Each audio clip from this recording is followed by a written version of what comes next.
Pai, do Filho e do Espírito Santo. Amém. Amém. Enquanto os padres estão terminando de ajeitar a comunhão, vamos fazer a homilia. Hoje, Deus nos brindou com duas histórias magníficas. A primeira na epístola, que hoje a nossa irmã leu aqui, fala sobre a libertação do apóstolo Pedro. Veja, o que significa essa história para nós? Que ele mandou anjo, que ele isso, que ele aquilo, que Deus fez tudo isso? Não. Isso é o que está na íntegra da leitura. Mas vamos ver com os nossos olhos espirituais o que ele quis dizer isso. Primeira coisa que Deus quer dizer com isso: o que não é possível para o homem, é possível para Deus. Então, Deus mandou lá o anjo, quebraram-se os grilhões, os guardas adormeceram, e Pedro foi embora.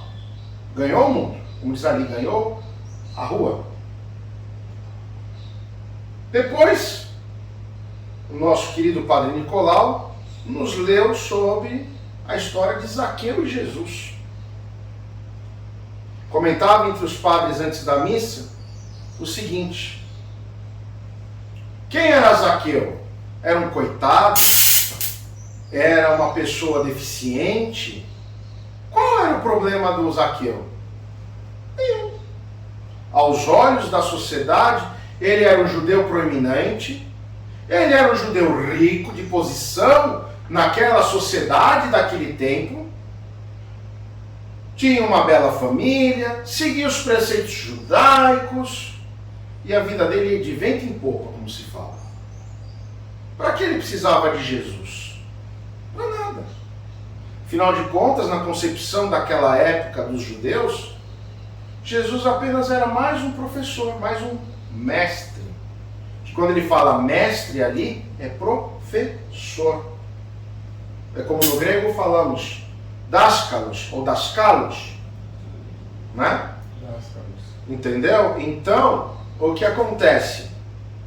Nós temos que pensar o que Jesus quis nos dizer com Zaqueu. E neste dizer, nós iremos nos comprometer com um propósito essa semana. O apóstolo Paulo fala o seguinte: a fé sem obras, ela é morta. Se nós não damos um pouco do nosso tempo, alguma coisa de nós, para o nosso próximo ou para a igreja, o que acontece? Você está tendo uma fé vazia. É muito fraco. Então, veja bem, Jesus quis mostrar, indo na casa do Zaqueu, que existe salvação para o pobre e para o rico. Número 1. Número 2, que o que interessa não é a sua posição social, mas quem você é no seu íntimo. E qual era a deficiência de Zaqueu? Aí que está a grande sacada. A deficiência do Zaqueu era espiritual. Porque ele, é o que nós estávamos comentando no domingo passado, ele era um judeu de carteirinha. Ou seja, ele obedecia aqueles 300 e tantos mandamentos ou leis dos judeus. Mas cadê o encontro dele com Deus? Não existia. Era apenas uma coisa protocolar, de ir lá na sinagoga, de ir lá rezar, de dar uma esmolinha aqui, uma esmolinha lá. Mas cadê a comunhão dele com Deus? Não existia. E detalhe, que ainda é mais um problema daquela época. Naquele momento nós estávamos no momento da lei, onde não existia a época da graça que veio com o Espírito Santo através de Jesus Cristo. Portanto, o que acontece? Como ele ia ter uma intimidade com o Senhor Deus, como nós temos hoje, era muito mais difícil. Se vocês olharem todos os profetas que andaram, e os nossos pais na fé, Abraão, Isaac, Jacó. Eram poucos aqueles que dialogavam com o Senhor Deus. Vocês vejam que no templo de Salomão, daquela época onde Jesus estava, o supremo sacerdote, ou sumo sacerdote, apenas uma vez por ano entrava no Santos dos Santos, que era no dia do perdão, né?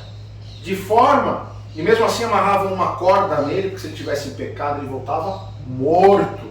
Então vejam que Deus era muito mais duro do que Jesus. Então, qual que é o nosso trabalho desta semana? Nós teremos que fazer uma tarefa essa semana. Nós, padres, a nossa tarefa essa semana é ir abençoar a casa de vocês.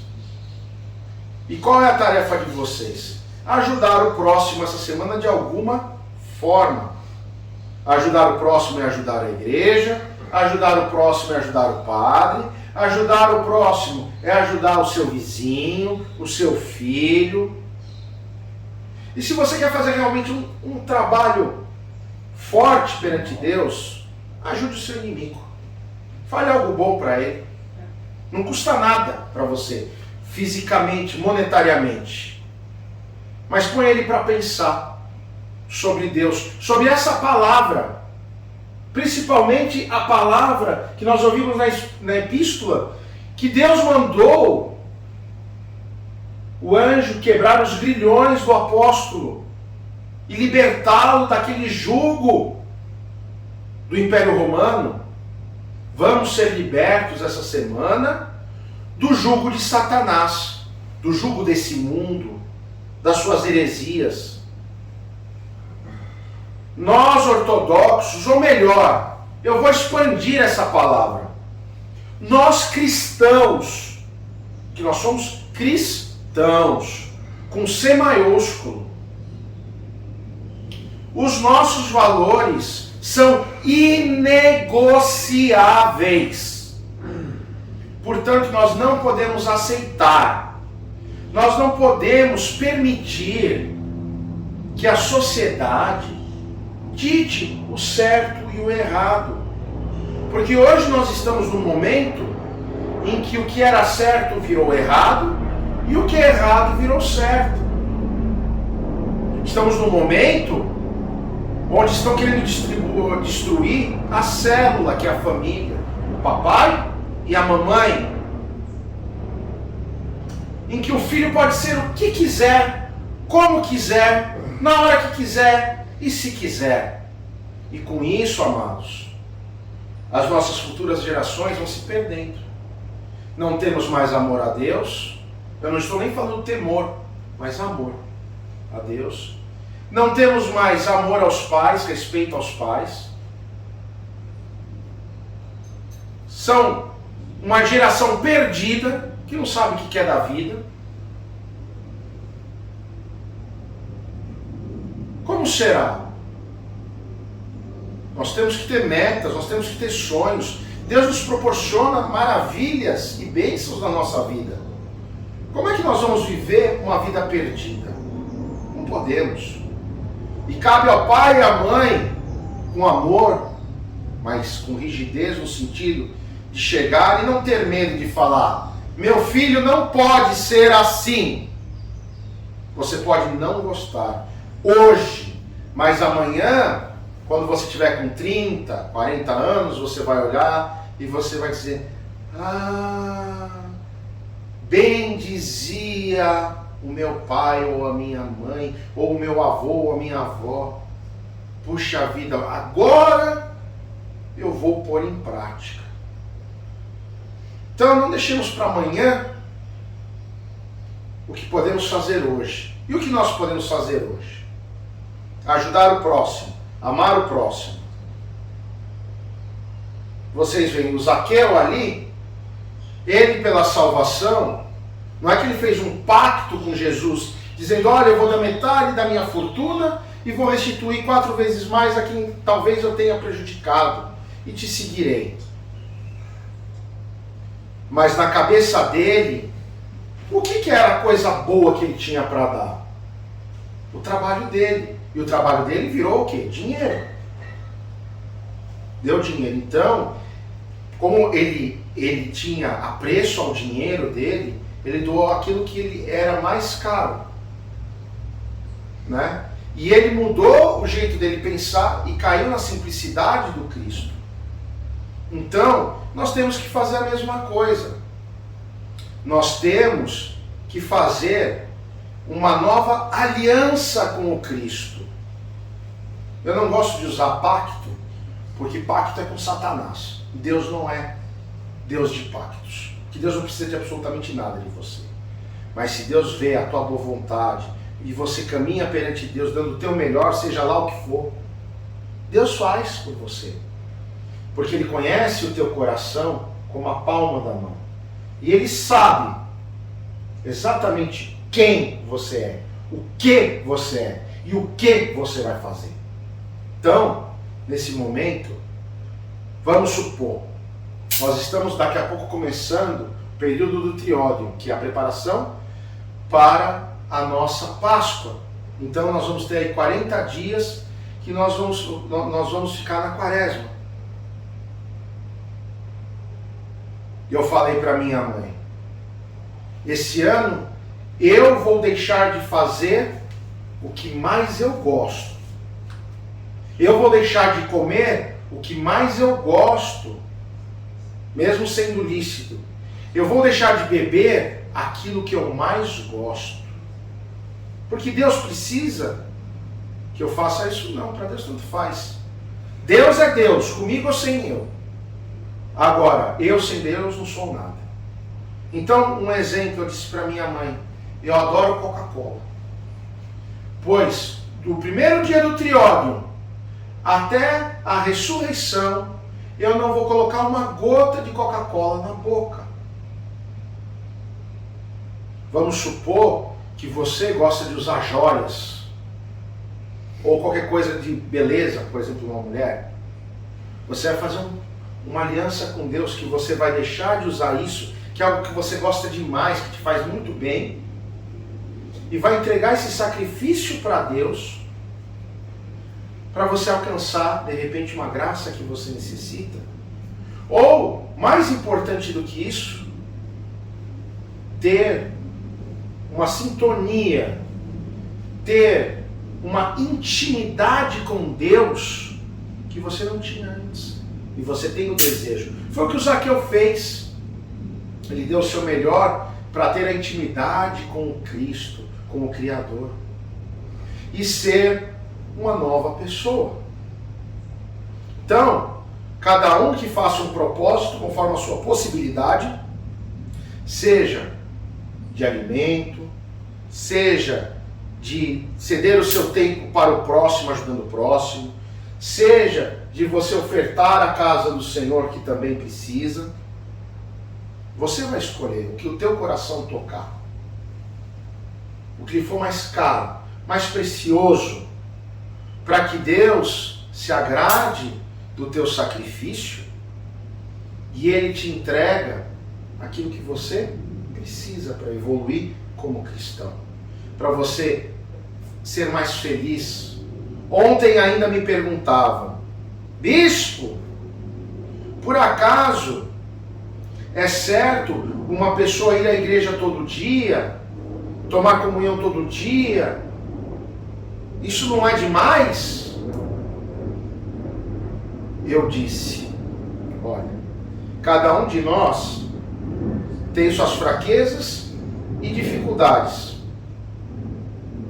Deus é o único que nos supre inteiramente.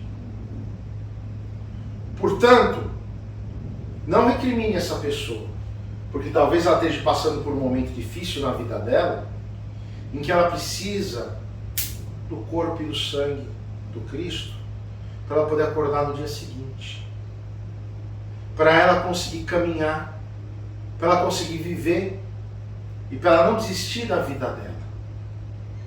O que está segurando talvez aquela pessoa de cometer um suicídio é a comunhão. Então não pense que isso é uma coisa, é uma loucura da cabeça da pessoa, porque a pessoa está em depressão.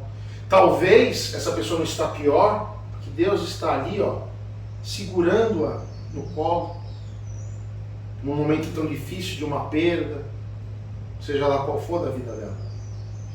E outra coisa, essa pessoa em todos os dias da igreja, ela está tendo um contato tão singular com o Senhor Deus, com o Senhor Jesus Cristo, com o Espírito Santo, que ela sente aquele amor, aquele aconchego, de forma que aquilo supre o sofrimento dela, e aquilo vai crescendo, vai florescendo, e ela não quer estar em outro lugar, porque ela está num lugar de paz, de amor, de carinho, onde ela se sente bem. Então para que ela vai deixar de ir?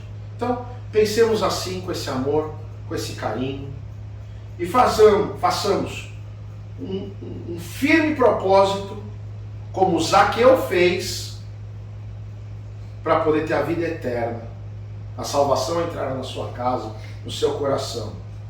E em segundo lugar, e também importante, quebrarmos esses grilhões que nos atrapalham, que nós possamos pedir ao Senhor Deus que Ele também mande um anjo para nós, e nós peçamos: Senhor, quebra os grilhões da nossa vida, nos liberte de todo mal, de todo sofrimento, de tudo que é terrível, e nos dá a Tua paz, que é a liberdade.